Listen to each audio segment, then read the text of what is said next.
Jésus Yayamwinda.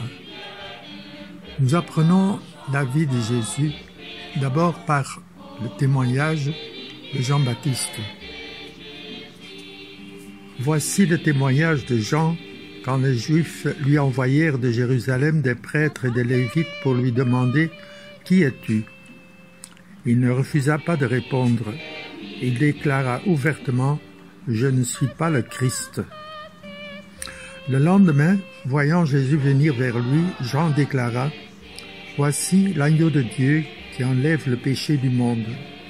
C'est de lui que j'ai dit « L'homme qui vient derrière moi est passé devant moi, car avant moi il était. Et moi, je ne le connaissais pas. Mais si je suis venu baptiser dans l'eau, c'est pour qu'il soit manifesté à Israël. » Alors Jean rendit ce témoignage.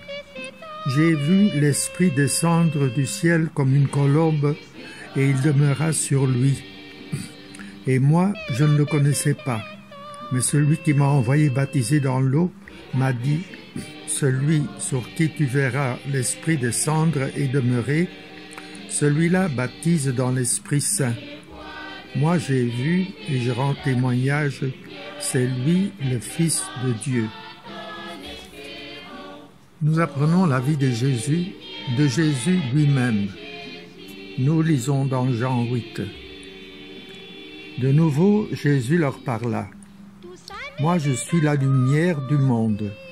Celui qui me suit ne marchera pas dans les ténèbres, il aura la lumière de la vie. Moi, je suis à moi-même mon propre témoin, et le Père qui m'a envoyé témoigne aussi pour moi. » Les pharisiens lui disaient, « Où est-il ton Père ?» Jésus répondit, « Vous ne connaissez ni moi ni mon Père. Si vous me connaissiez, vous connaîtriez aussi mon Père. » Nous découvrons qu'il a été et s'est comporté comme un grand frère avec tous les gens qu'il rencontrait. Jésus est notre modèle de Yaya, car lui-même a dit qu'il est la lumière du monde. Jésus est donc le véritable Yayamwinda qui nous éclaire. Tout le monde était attiré par Jésus. On était curieux de tout ce qu'il disait et faisait. Les gens voulaient connaître Jésus, non pas d'une façon extérieure, comme quand on va à un spectacle, mais parce que Jésus touchait le cœur de tous. Tous pouvaient se sentir proches de lui. Il touchait Dieu qui était présent dans leur cœur. Jésus avait une parole très claire pour chacun. Elle les ouvrait à un monde heureux, au royaume de Dieu. Évidemment, celui qui ne l'acceptait pas restait avec un cœur triste, dur. La bonne nouvelle était d'adresser d'une façon très particulière à chacun. Vis-à-vis de qui Jésus a-t-il été Yayamwinda? Jésus voit les cœurs qui souffrent dans leur cœur. Nous lisons dans Marc 1. Or, il y avait dans leur synagogue un homme tourmenté par un esprit impur qui se mit à crier « Que nous veux-tu, Jésus de Nazareth? Es-tu venu pour nous perdre? Je sais qui tu es le Saint de Dieu. » Jésus l'interpella vivement. « Tais-toi, sors de cet homme. » L'esprit impur le fit entrer en convulsion, puis poussant un grand cri sortit de lui. Ils furent tous frappés de stupeur et se demandaient entre eux « Qu'est-ce que cela veut dire ?» Voilà un enseignement nouveau donné avec autorité. Il commande même aux esprits impurs et ils lui obéissent. Sa renommée se répandit aussitôt partout dans toute la région de la Galilée. Nous lisons dans Marc 5, un homme sorti du tombeau. Comme Jésus sortait de la barque, aussitôt un homme possédé d'un esprit impur s'avança depuis les tombes à sa rencontre. Il habitait dans les tombeaux et personne ne pouvait plus l'attacher, même avec une chaîne. En effet, on l'avait souvent attaché avec des fers aux pieds et des chaînes, mais il avait rompu les chaînes, brisé les fers, et personne ne pouvait le maîtriser. Sans arrêt, nuit et jour, il était parmi les tombeaux, sur les collines, à crier et à se blesser avec des pierres. Voyant Jésus de loin, il accourut, se prosterna devant lui et cria d'une voix forte. « Que me veux-tu, Jésus, Fils de Dieu très haut? Je t'adjure par Dieu, ne me tourmente pas. » Jésus lui disait en effet, « Esprit impur, sors de cet homme. » Et il lui demandait, « Quel est ton nom ?» L'homme lui dit, « Mon nom est Légion, car nous sommes beaucoup. » Nous lisons dans Marc chapitre 9, un enfant tourmenté par un mauvais esprit.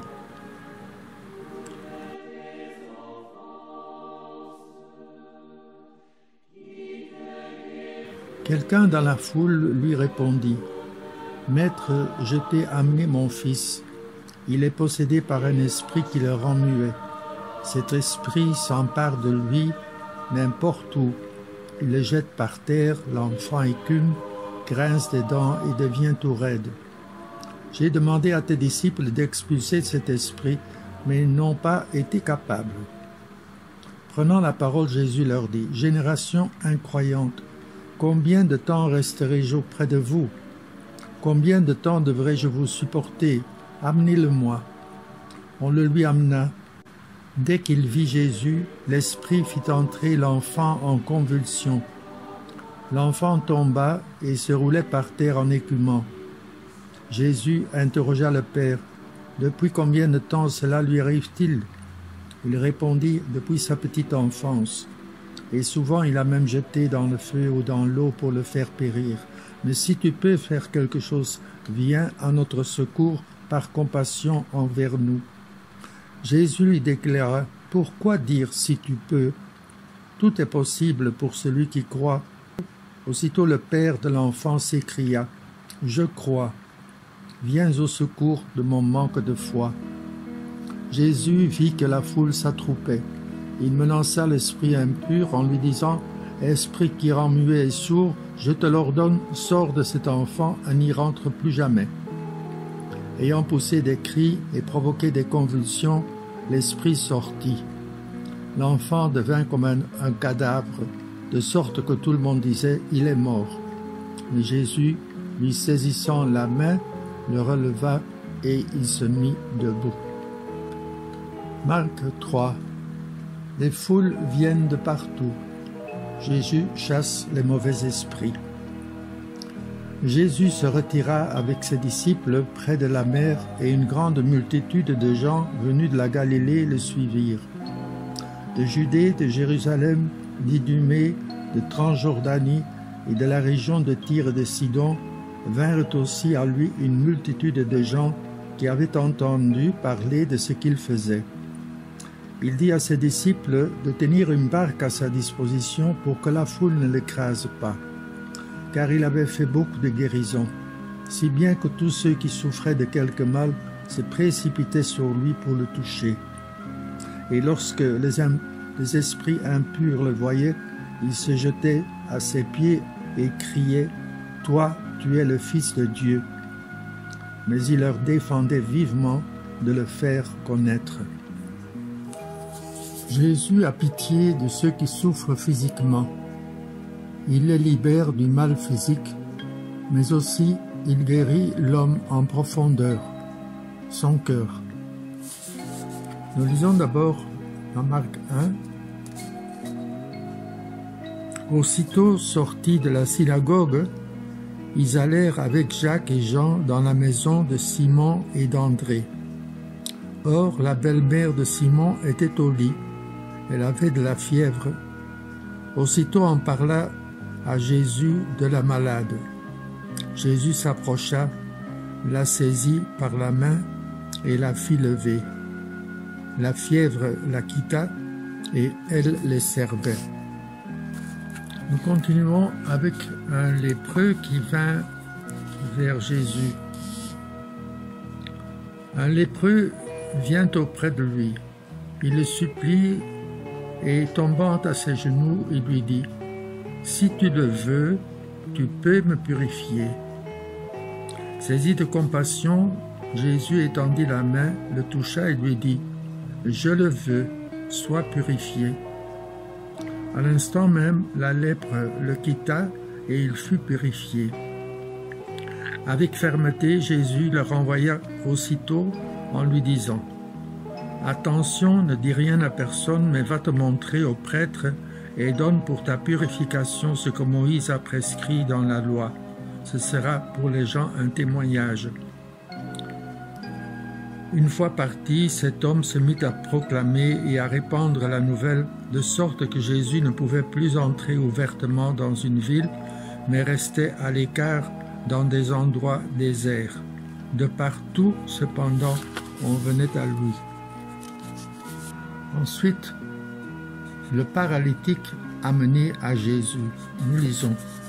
Quelques jours plus tard, Jésus revint à Capharnaüm et l'on apprit qu'il était à la maison. Tant de monde s'y rassembla qu'il n'y avait plus de place, pas même devant la porte, et il leur annonçait la parole. Arrivent des gens qui lui amènent un paralysé porté par 4 hommes. Comme ils ne peuvent l'approcher à cause de la foule, ils découvrent le toit au-dessus de lui, ils font une ouverture et descendent le brancard sur lequel était couché le paralysé. Voyant leur foi, Jésus dit au paralysé, « Mon enfant, tes péchés sont pardonnés. » Or, il y avait quelques scribes assis là qui raisonnent en eux-mêmes. Pourquoi celui-là parle-t-il ainsi? Il blasphème. Qui donc peut pardonner les péchés, sinon Dieu seul? Percevant aussitôt dans son esprit les raisonnements qu'il se faisait, Jésus leur dit, « Pourquoi tenez-vous de tels raisonnements? Qu'est-ce qui est le plus facile?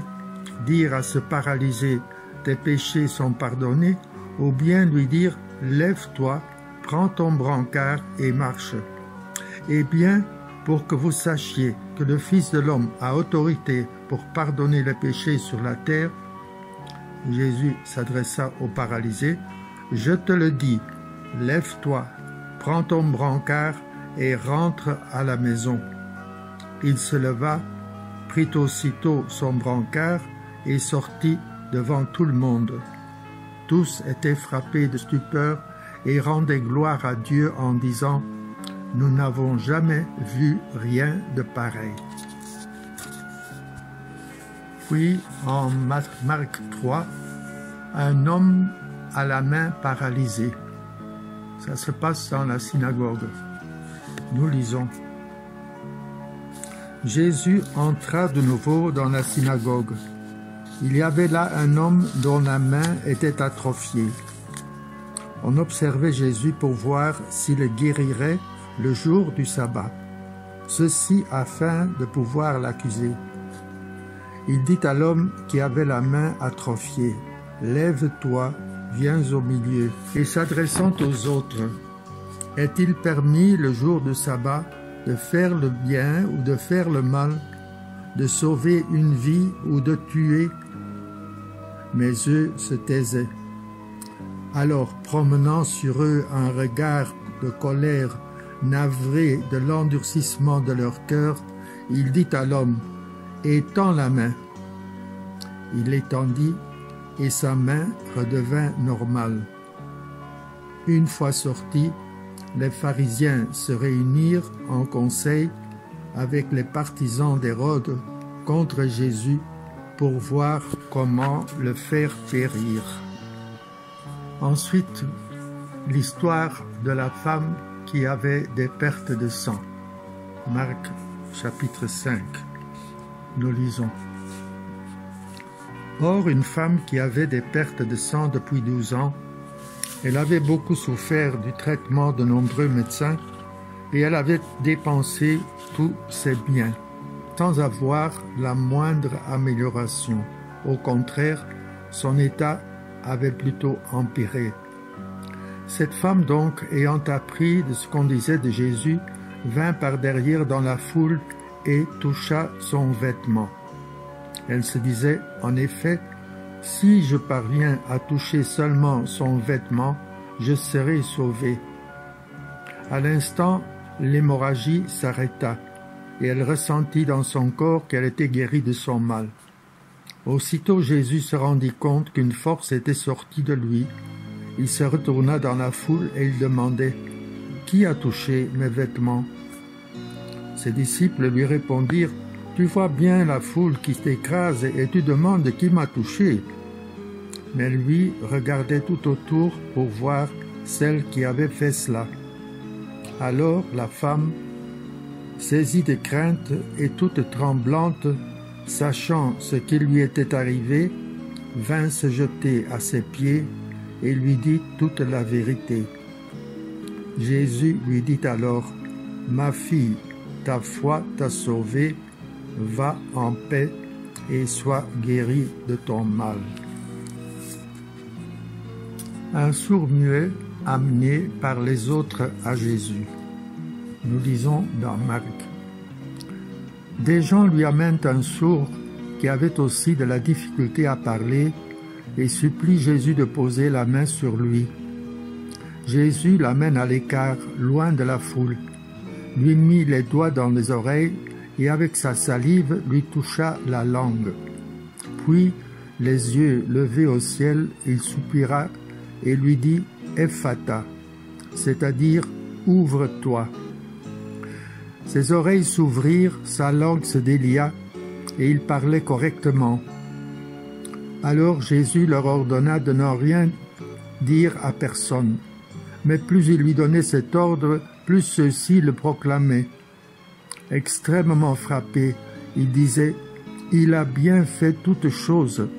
Il fait entendre les sourds et parler les muets. » Un aveugle amené à Jésus à Bethsaïde. Marc chapitre 8. Nous lisons. Jésus et ses disciples arrivent à Bethsaïde. Les gens lui amènent un aveugle et lui supplient de le toucher. Jésus prit l'aveugle par la main et le conduisit hors du village. Il lui mit de la salive sur les yeux et lui imposa les mains. Il lui demandait « Aperçois-tu quelque chose ?» Levant les yeux, l'homme disait « J'aperçois les gens. Ils ressemblent à des arbres que je vois marcher. » Puis Jésus de nouveau imposa les mains sur les yeux de l'homme. Celui-ci se mit à voir normalement. Il se trouva guéri et il distinguait tout avec netteté. Jésus le renvoya dans sa maison en disant « Ne rentre même pas dans le village. » Bartimée, un aveugle qui crie vers Jésus. Jésus et ses disciples arrivent à Jéricho. Et tandis que Jésus sortait de Jéricho avec ses disciples et une foule nombreuse, le fils de Timée, Bartimée, un aveugle qui mendiait, était assis au bord du chemin. L'aveugle Bartimée. À Jéricho, il y avait un aveugle appelé Bartimée. Il était mendiant. Chaque jour, il était sur la route pour mendier. Aide-moi, aide-moi, je suis aveugle. Aide-moi, aide-moi, je suis aveugle. Un jour, il avait appris que Jésus passait à Jéricho. Quand il a entendu le bruit, il commence à crier. « Fils de David, sauve-moi! Fils de David, sauve-moi! Fils de David, sauve-moi » Jésus s'arrêta. Il demanda aux apôtres d'appeler Bartimée. « Appelle-moi cet homme qui crie. Appelle-moi cet homme qui crie. » Bartimée, prends courage, Jésus t'appelle. Bartimée, prends courage, Jésus t'appelle. Bartimée jeta son manteau, il sauta aux pieds de Jésus. Jésus lui demande, « Bartimée, que veux-tu » Bartimée répond, « Maître, prends pitié de moi, je vais voir. » « Ta foi t'a guéri, dit Jésus. Bartimée commence à voir, Bartimée loue l'Éternel, Bartimée suit Jésus.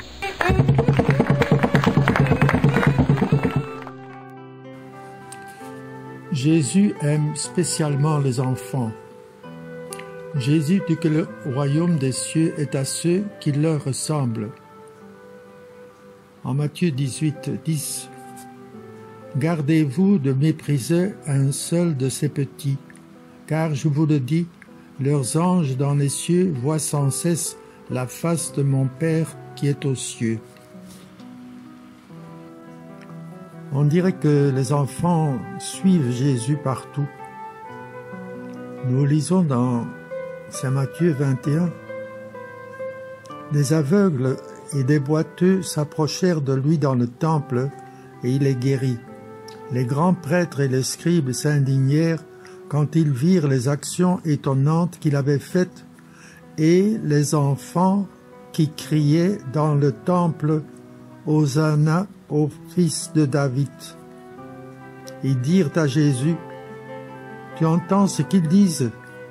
Jésus leur répond, « Oui, vous n'avez donc jamais lu dans l'Écriture, de la bouche des enfants, des tout-petits, tu as fait monter une louange. » Alors il les quitta et sortit de la ville en direction de Béthanie, où il passa la nuit. Matthieu 9, 36-37. Si quelqu'un veut être le premier, qu'il soit le dernier de tous et le serviteur de tous. Prenant alors un enfant, il le plaça au milieu d'eux, l'embrassa et leur dit, « Quiconque accueille en mon nom un enfant comme celui-ci, c'est moi qui l'accueille. Et celui qui m'accueille, ce n'est pas moi qui l'accueille, mais celui qui m'a envoyé. » Celui qui fait tomber dans le péché un de ces petits qui croient en moi. Nous lisons dans Marc 9. Celui qui est un scandale, une occasion de chute pour un seul de ces petits qui croient en moi, mieux vaudrait pour lui qu'on lui attache au cou une de ces meules qui tournent les ânes et qu'on le jette à la mer. Et Matthieu 10, 42. Et celui qui donnera à boire, même un simple verre d'eau fraîche, à l'un de ces petits en sa qualité de disciple, amen, je vous le dis, non, il ne perdra pas sa récompense. Et lors de la multiplication, nous lisons dans Jean 6, 9, un garçon avait 5 pains d'orge et 2 poissons. Et c'est à partir de cela que Jésus va multiplier ou faire la multiplication des pains. Imaginons la joie de tous ces enfants avec Jésus qui les bénit, et aussi la foi de leurs parents qui intercèdent. Nous lisons dans Luc 7. Par la suite, Jésus se rendit dans une ville appelée Naïm. Ses disciples faisaient route avec lui, ainsi qu'une grande foule. Il arriva près de la porte de la ville au moment où on emportait un mort pour l'enterrer. C'était un fils unique, et sa mère était veuve. Une foule importante de la ville accompagnait cette femme. Voyant celle-ci, le Seigneur fut saisi de compassion pour elle et lui dit, « Ne pleure pas. » Il s'approcha et toucha le cercueil. Les porteurs s'arrêtèrent et Jésus dit, « Jeune homme, je te l'ordonne, lève-toi. » Alors le mort se redressa et se mit à parler, et Jésus le rendit à sa mère. La crainte s'empara de tous et ils rendaient gloire à Dieu en disant, « Un grand prophète s'est levé parmi nous, et Dieu a visité son peuple. » Et cette parole sur Jésus se répandit dans la Judée entière et dans toute la région. Jésus regagna en barque l'autre rive, et une grande foule s'assembla autour de lui. Il était au bord de la mer. Arrive un des chefs de synagogue, nommé Jaïr. Voyant Jésus, il tombe à ses pieds, il le supplie instamment. Ma fille, encore si jeune, est à la dernière extrémité. Viens lui imposer les mains pour qu'elle soit sauvée et qu'elle vive. Jésus partit avec lui, et la foule qui le suivait était si nombreuse qu'elle l'écrasait. Comme il parlait encore, les gens arrivent de la maison de Jaïr, le chef de synagogue, pour dire à celui-ci: « Ta fille vient de mourir, à quoi bon déranger encore le maître ?» Jésus, surprenant ces mots, dit au chef de synagogue: « Ne crains pas, crois seulement. » Il ne laissa personne l'accompagner, sauf Pierre, Jacques et Jean, le frère de Jacques. Ils arrivent à la maison du chef de synagogue. Jésus voit l'agitation et des gens qui pleurent et poussent de grands cris. Il entre et leur dit: « Pourquoi cette agitation et ces pleurs? L'enfant n'est pas morte, elle dort. » Mais on se moquait de lui. Alors il met tout le monde dehors, prend avec lui le père et la mère de l'enfant et ceux qui étaient avec lui, puis il pénètre là où reposait l'enfant. Il saisit la main de l'enfant et lui dit « Talitha koum », ce qui signifie « Jeune fille, je te le dis, lève-toi ». Aussitôt la jeune fille se leva et se mit à marcher. Elle avait en effet 12 ans. Ils furent frappés d'une grande stupeur. Et Jésus leur ordonna fermement de ne le faire savoir à personne. Puis il leur dit de la faire manger. Marc 9, 17 à 24. Nous avons déjà lu ça. L'enfant tourmenté par le mauvais esprit et le papa qui vient de Jésus pour qu'il le guérisse. Nous lisons dans Marc 7, 24 à 30, la fillette d'une femme de Phénicie en Syrie. En partant de là, Jésus se rendit dans le territoire de Tyr. Il était entré dans une maison et ne voulait pas qu'on le sache, mais il ne put rester inaperçu. Une femme entendit aussitôt parler de lui. Elle avait une petite fille possédée par un esprit impur. Elle vint se jeter à ses pieds. Cette femme était païenne syrophénicienne de naissance, et elle lui demandait d'expulser le démon hors de sa fille.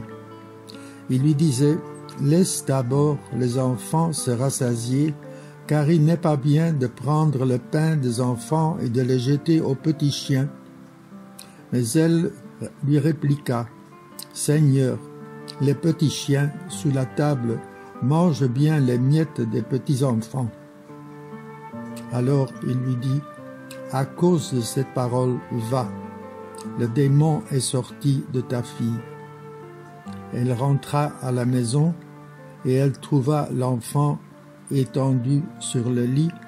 Le démon était sorti d'elle. Le fils d'un haut fonctionnaire du gouverneur de Capharnaüm, en Jean 4. Le fonctionnaire royal lui dit: « Seigneur, descends avant que mon enfant ne meure. » Jésus lui répond: « Va, ton fils est vivant. » L'homme crut à la parole que Jésus lui avait dite et il partit.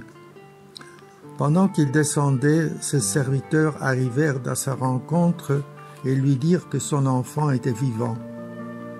Il voulut savoir à quelle heure et il s'était trouvé mieux.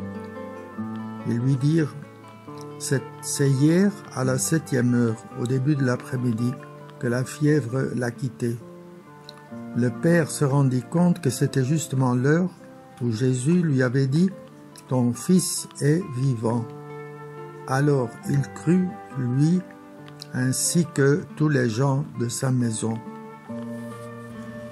La fille de la Cananéenne, en Matthieu 15. Partant de là, Jésus se retira dans la région de Tyr et de Sidon.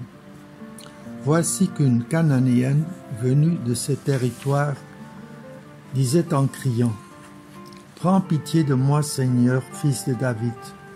« Ma fille est tourmentée par un démon. » Mais il ne lui répondit pas un mot.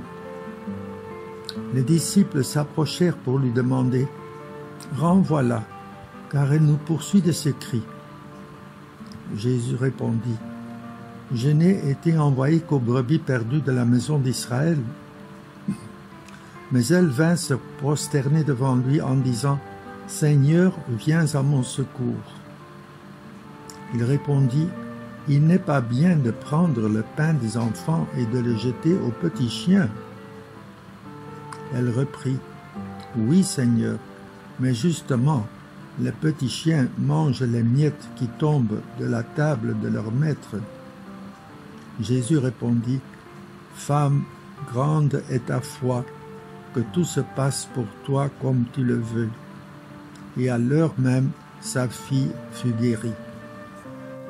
Jésus a des paroles claires, essentielles pour les jeunes, qui se posent en effet des questions sur leur avenir. Luc, chapitre 5, versets 1 à 11. Or la foule se pressait autour de Jésus pour écouter la parole de Dieu, tandis qu'il se tenait au bord du lac de Génézareth. Il vit 2 barques qui se trouvaient au bord du lac. Les pêcheurs en étaient descendus et lavaient leurs filets. Jésus monta dans une des barques qui appartenait à Simon et lui demanda de s'écarter un peu du rivage. Puis il s'assit et de la barque il enseignait les foules. Quand il eut fini de parler, il dit à Simon « Avance au large, jetez vos filets pour la pêche. » Simon répondit « Maître, nous avons peiné toute la nuit sans rien prendre, mais sur ta parole, je vais jeter les filets. » Et l'ayant fait, ils capturent une telle quantité de poissons que leurs filets allaient se déchirer. Ils firent signe à leurs compagnons de l'autre barque de venir les aider. Ceux-ci vinrent et ils remplirent 2 barques à tel point qu'elles enfonçaient. À cette vue, Simon-Pierre tomba aux genoux de Jésus en disant « Éloigne-toi de moi, Seigneur, car je suis un homme pécheur. » En effet, un grand effroi l'avait saisi, lui et tous ceux qui étaient avec lui, devant la quantité de poissons qu'ils avaient pêchés. Et de même Jacques et Jean, fils de Zébédée, les associés de Simon. Jésus dit à Simon, « Sois sans crainte, désormais ce sont des hommes que tu prendras. » Alors ils ramenèrent les barques au rivage et laissant tout, ils le suivirent. Matthieu 19, 16, 22. Le jeune homme riche qui se présente pour suivre Jésus. Et voici que quelqu'un s'approcha de Jésus et lui dit, « Maître, que dois-je faire de bon pour avoir la vie éternelle ?» Jésus lui dit, « Pourquoi m'interroges-tu sur ce qui est bon ? Celui qui est bon, c'est Dieu, et lui seul. Si tu veux entrer dans la vie, observe les commandements. » Il lui dit, « Lesquels ?» Jésus reprit, « Tu ne commettras pas de meurtre, tu ne commettras pas d'adultère, tu ne commettras pas de vol, tu ne porteras pas de faux témoignages, honore ton père et ta mère, et aussi tu aimes ton prochain comme toi-même. » Le jeune homme dit, « Tout cela, je l'ai observé. Que me manque-t-il encore ?» Jésus lui répondit, « Si tu veux être parfait, va, vends tout ce que tu possèdes, donne-le aux pauvres, et tu auras un trésor dans les cieux. Puis viens, suis-moi. » À ces mots, le jeune homme s'en alla tout triste, car il avait de grands biens.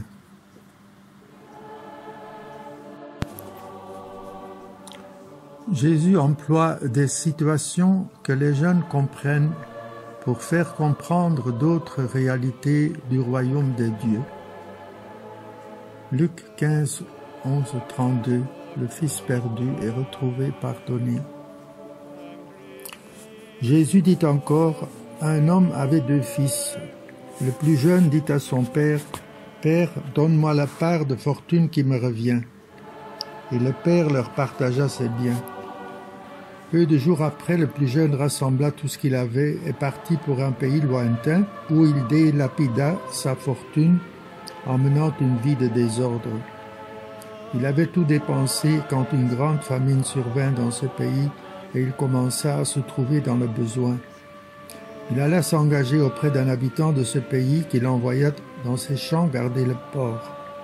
Il aurait bien voulu se remplir le ventre avec les gousses que mangeaient les porcs, mais personne ne lui en donnait.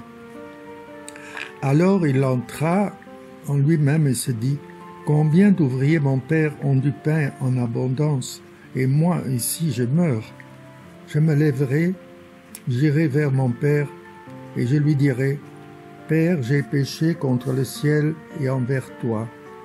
Je ne suis plus digne d'être appelé ton fils. Traite-moi comme l'un de tes ouvriers. » Il se leva, s'en alla vers son père. Comme il était encore loin, son père l'aperçut et fut saisi de compassion. Il courut se jeter à son cou et le couvrit de baisers. Le fils lui dit, « Père, j'ai péché contre le ciel et contre toi.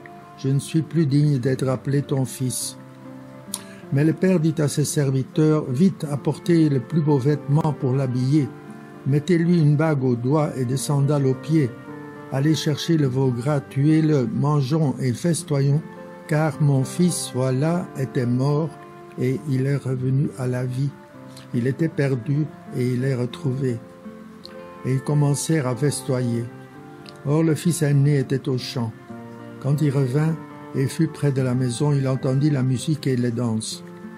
Appelant un des serviteurs, il s'informa de ce qui se passait. Celui-ci répondit, « Ton frère est arrivé et ton père a tué le veau gras parce qu'il a retrouvé ton frère en bonne santé. » Alors le fils aîné se mit en colère et refusait d'entrer. Son père sortit le supplier, mais il répliqua à son père, « Il y a tant d'années que je suis à ton service sans jamais avoir transgressé tes ordres, et jamais tu ne m'as donné un chevreau pour festoyer avec mes amis.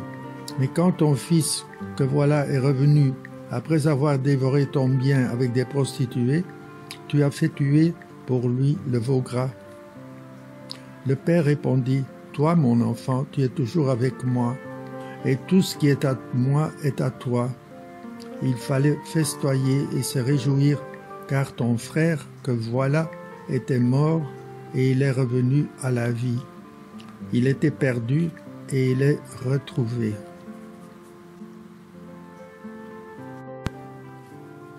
Matthieu 21, versets 28 à 32, on demande aux deux fils d'aller au champ. Quel est votre avis? Un homme avait deux fils. Il vint trouver le premier et lui dit, « Mon enfant va travailler aujourd'hui à la vigne. » Celui-ci répondit, « Je ne veux pas. » Mais ensuite il s'était repenti et il y alla. Puis le père alla trouver le second, lui parla de la même manière. Celui-ci répondit, « Oui, Seigneur. » Et il n'y alla pas. Lequel des deux a fait la volonté du Père? Ils lui répondirent, « Le premier. » Jésus leur dit, « Amen, je vous le déclare. Les publicains et les prostituées vous précèdent dans le royaume de Dieu. Car Jean le Baptiste est venu à vous sur le chemin de la justice, et vous n'avez pas cru à sa parole. Mais les publicains et les prostituées y ont cru. Tandis que vous, après avoir vu cela, vous ne vous êtes même pas repentis plus tard pour croire en sa parole. »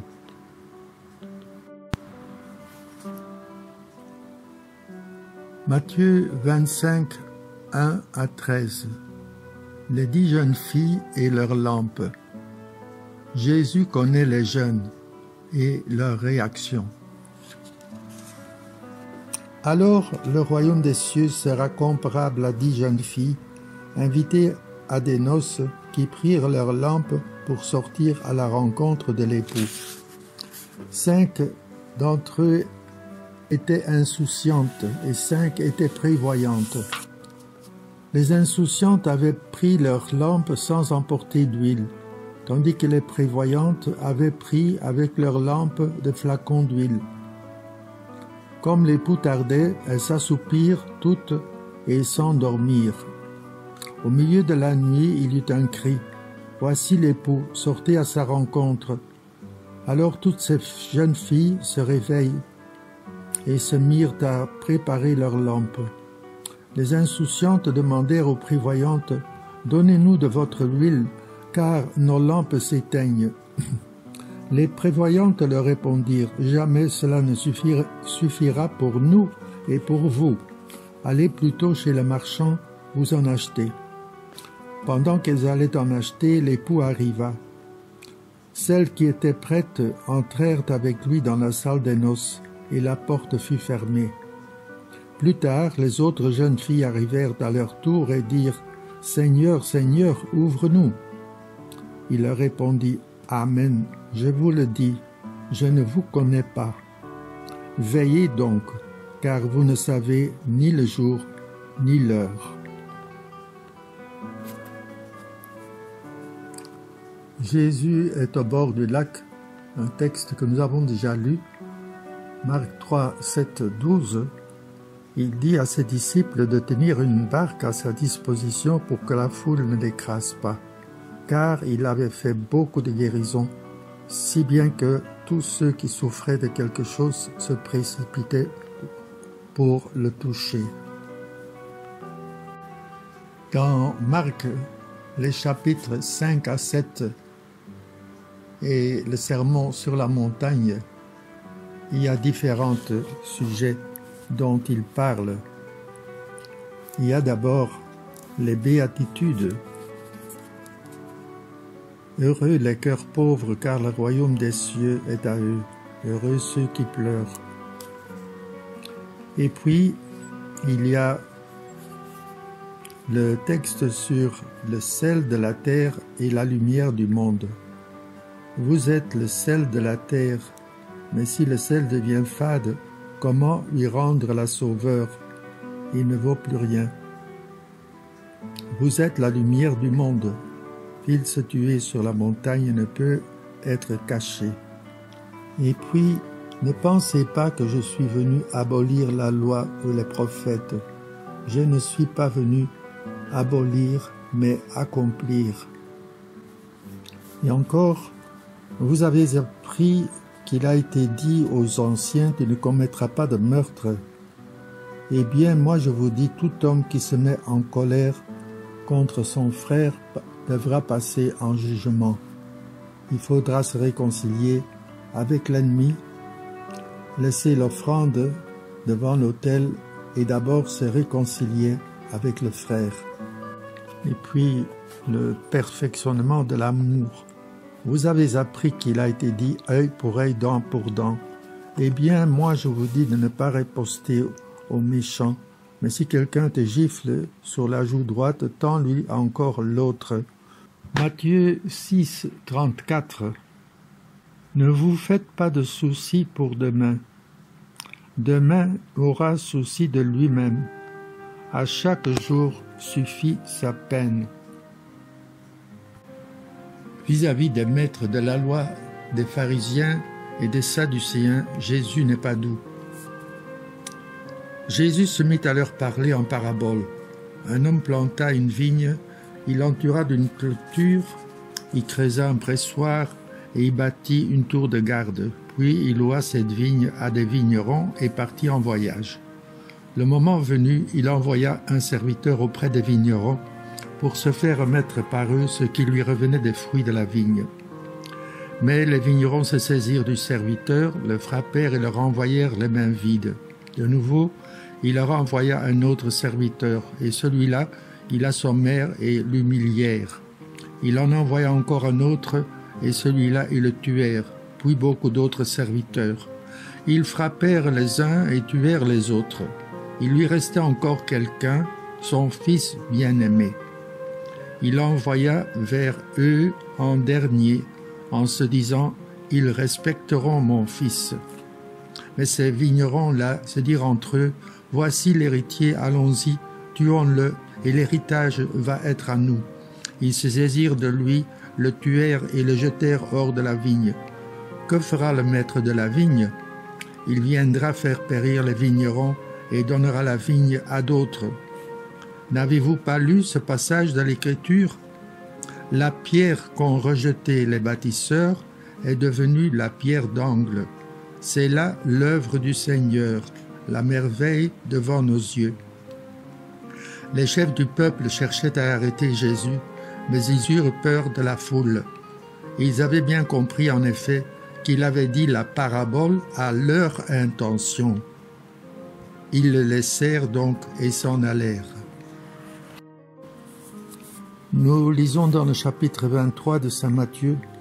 « Malheureux êtes-vous, scribes et pharisiens hypocrites, parce que vous fermez à clé le royaume des cieux devant les hommes. Vous-même en effet n'y entrez pas, et vous ne laissez pas entrer ceux qui veulent entrer. Malheureux êtes-vous, scribes et pharisiens hypocrites, parce que vous parcourez la mer et la terre pour faire un seul converti, et quand c'est arrivé, vous faites de lui un homme voué à la géhenne 2 fois pire que vous. Malheureux êtes-vous, scribes et pharisiens hypocrites, parce que vous payez la dîme sur la menthe, le fenouil et le cumin. Mais vous avez négligé ce qui est le plus important dans la loi, la justice, la miséricorde et la fidélité. Voilà ce qu'il fallait pratiquer sans négliger le reste. Guides aveugles, vous filtrez le moucheron et vous avalez le chameau. Malheureux êtes-vous, scribes et pharisiens hypocrites, parce que vous purifiez l'extérieur de la coupe et de l'assiette, mais l'intérieur est rempli de cupidité et d'intempérance. Pharisiens aveugles, purifie d'abord l'intérieur de la coupe, afin que l'extérieur aussi devienne pur. Malheureux êtes-vous, scribes et pharisiens hypocrites, parce que vous ressemblez à des sépulcres blanchis à la chaux. À l'extérieur, ils ont une belle apparence, mais l'intérieur est rempli d'ossements et de toutes sortes de choses impures. C'est ainsi que vous, à l'extérieur, pour les gens, vous avez l'apparence d'hommes justes, mais à l'intérieur, vous êtes plein d'hypocrisie et de mal. Jérusalem, Jérusalem, toi qui tues les prophètes et qui lapides ceux qui te sont envoyés, combien de fois ai-je voulu rassembler tes enfants, comme la poule rassemble ses poussins sous ses ailes, et vous n'avez pas voulu. Voici que votre temple vous est laissé, il est désert. En effet, je vous le déclare, vous ne me verrez plus désormais, jusqu'à ce que vous disiez, béni soit celui qui vient au nom du Seigneur. Enfin, Saint Jean chapitre 3. Il y avait un homme, un pharisien nommé Nicodème. C'était un notable parmi les Juifs. Il vint trouver Jésus pendant la nuit et il lui dit, « Rabbi, nous le savons, c'est de la part que Dieu que tu es venu, comme un maître qui enseigne, car personne ne peut accomplir les signes que toi tu accomplis si Dieu n'est pas avec lui. » Jésus lui répondit, « Amen, amen, je te le dis, à moins de naître d'en haut, on ne peut voir le royaume de Dieu. » Nicodème lui répliqua, « Comment un homme peut naître quand il est vieux? Peut-il entrer une deuxième fois dans le sein de sa mère et renaître? » Jésus répondit, « Amen, amen, je te le dis, personne, à moins de naître de l'eau et de l'esprit, ne peut entrer dans le royaume de Dieu. Ce qui est né de la chair est chair, ce qui est né de l'esprit est esprit. Ne sois pas étonné si je t'ai dit, il vous faut naître d'en haut. Le vent souffle où il veut.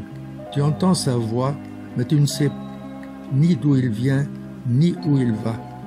Il en est ainsi pour qui est né du souffle de l'esprit. » Nicodème reprit, « Comment cela peut-il se faire ?» Jésus lui répondit, « Tu es un maître qui enseigne Israël et tu ne connais pas ces choses-là? Amen, amen, je te le dis. Nous parlons de ce que nous savons. Nous témoignons de ce que nous avons vu, et vous ne recevez pas notre témoignage. Si vous ne croyez pas lorsque je vous parle des choses de la terre, comment croirez-vous quand je vous parlerai des choses du ciel. Jésus en face des autorités, tant religieuses et politiques, est clair. Nous lisons dans Saint Jean: le grand prêtre interrogea Jésus sur ses disciples et sur son enseignement. Jésus lui répondit: moi j'ai parlé au monde ouvertement. J'ai toujours enseigné à la synagogue et dans le temple, là où les Juifs se réunissent, et je n'ai jamais parlé en cachette. Pourquoi m'interroges-tu? Ce que je leur ai dit, demande-le à ceux qui m'ont entendu. Eux savent ce que j'ai dit. À ces mots, un des gardes qui était à côté de Jésus lui donna une gifle en disant: c'est ainsi que tu réponds au grand prêtre? Jésus lui répliqua: si j'ai mal parlé, montre ce que j'ai dit de mal. Mais si j'ai bien parlé, pourquoi me frappes-tu? En face de Pilate, Jésus déclara: ma royauté n'est pas de ce monde. Si ma royauté était de ce monde, j'aurais des gardes qui se seraient battus pour que je ne sois pas livré aux Juifs. En fait, ma royauté n'est pas d'ici. Pilate lui dit: alors tu es roi? Jésus répondit: c'est toi-même qui dis que je suis roi. Ou moi je suis né. Je suis venu dans le monde pour ceci, rendre témoignage à la vérité. Quiconque appartient à la vérité écoute ma voix. Jésus est conséquent jusqu'à la fin. Jean 19, 8, 11. Quand Pilate entendit ces paroles, il redoubla de crainte. Il rentra dans le prétoire et dit à Jésus: d'où es-tu? Jésus ne lui fit aucune réponse. Pilate lui dit alors: tu refuses de me parler à moi? Ne sais-tu pas que j'ai le pouvoir de te relâcher et pouvoir de te crucifier? Jésus répondit: tu n'aurais aucun pouvoir sur moi si tu ne l'avais reçu d'en haut. C'est pourquoi celui qui m'a livré à toi porte un péché plus grand. Après avoir entendu ces paroles, comment Jésus a agi et parlé, il est temps pour nous de réfléchir et éventuellement de partager. Moi, je suis Yaya, ou je suis chef, ou cheftaine, ou encadreur. Est-ce que je connais les membres, les enfants ou les jeunes de mon groupe ou mouvement, leur nom, leur adresse, leur famille, quelques aspects de leur petite vie? Je m'adresse plus aux uns que les autres. Je les écoute. J'essaye de les comprendre. Je les accompagne avec amour-souci. Avez-vous le conseil ou comité des parents de votre groupe de formation ou mouvement ou de la pège pastorale des enfants et des jeunes paroissiales?